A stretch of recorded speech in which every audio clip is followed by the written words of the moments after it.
Hi all, welcome to another art video. Today I am going to use my oil pastels, do another oil pastel painting, and this time it's gonna be flowers. As you can see, I'm using two types of oil pastel brands for this painting. One is the Mungyo Artist Quality Soft Oil Pastels, and then I'm also gonna use my Sennelier oil pastels. So when you have different brands of oil pastels that have different qualities, like for example here the Mungyo is harder than Sennelier. Sennelier is super creamy and very soft, whereas Mungyo is harder than that. I wouldn't say it's a hard oil pastel brand, but it's definitely harder than the Sennelier.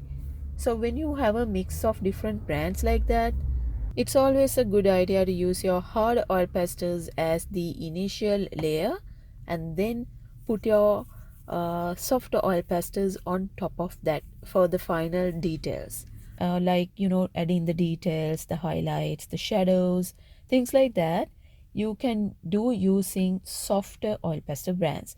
So that is exactly what I'm going to do here today. But there's something to keep in mind when you're doing this. That is, Sennelier is a light fast medium, which means that paintings done using these pastels won't fade. They won't fade with time. But paintings done using like low quality student grade oil pastels are most likely will fade away after a couple of years. You can't really say how many years it will take. It depends on your light fast ratings. Most of the student grade materials don't have a light fast rating at all.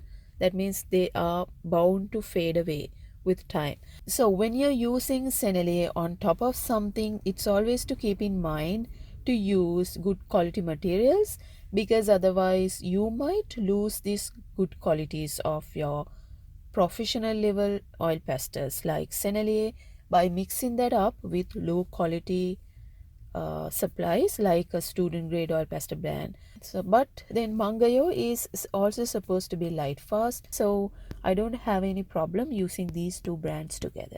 Alright, so I'm gonna let you enjoy the painting without talking. Just one final reminder, if you haven't subscribed to my channel, please do subscribe, because there are a lot of good fun videos coming up in the next following weeks. And thanks for watching this video, and I'll see you next time with more art videos. Bye bye.